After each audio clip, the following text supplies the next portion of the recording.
খাওয়ায়, কিন্তু একটা ভালো গোশতের টুকরা মা মুখে দেয় না, কারণ অন্তরে মোহাব্বত। আমার সন্তান না জানি না খাইয়া ঢাকায় কষ্ট করে। ও আল্লাহর বান্দারা, ওই মা বাবার জন্য নামাজ পড়িয়া দোয়া করো, আর মা বাবারে যখনই পারো একটু দোয়া চাইও যে মা, তোমার দোয়ার কারণে আজ আমি চেয়ারে বসছি। ও যুবক, ওই মা বাবার দোয়ার কারণে তুমি পরীক্ষায় ভালো নাম্বার পেয়েছো। ওই মা বাবার দোয়ার কারণে, চোখের পানির কারণে আজকে তুমি টাকা পয়সা বাড়ি গাড়ির মালিক। ওই মা বাবা কত কান্নাই যে কাঁদলেন। আজকে যারা এতিমের মতো মা কবরে রাইখে এখানে হারায় দাঁড়াইছো, ওই ঈদের নামাজের পরে একটা যুবক কবরের কিনারায় দাঁড়ায় দাঁড়ায় কান্না করে। ও যুবক, কেন কাঁদো? আজকে আনন্দ ঘরে ঘরে যাইবা। যুবক বলে, আজ আমি বড় এতিম, বড় অসহায়।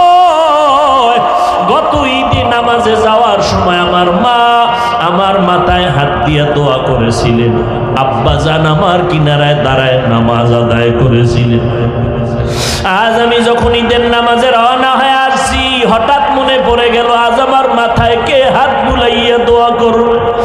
আজ আমার মায়ের বিছানা খালি, আমার মা নাই, আমার বাবাই কই।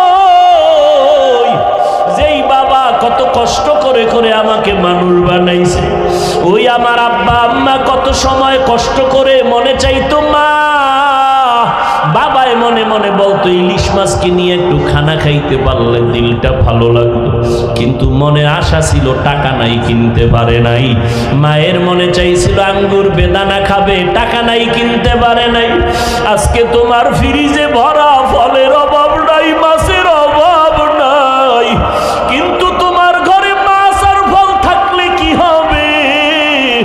যারা জীবনে কাঁদিয়া গেল কই, ওই মাও নাই, বাবাও নাই, কাকে তুমি ফল খাওয়াইবা, মাছ খাওয়াইবা? ওই মা বাবারে কিছুই পারো নাই তো দুই ফোঁটা চোখের পানি ছেড়ে আল্লাহকে বলো, আল্লাহ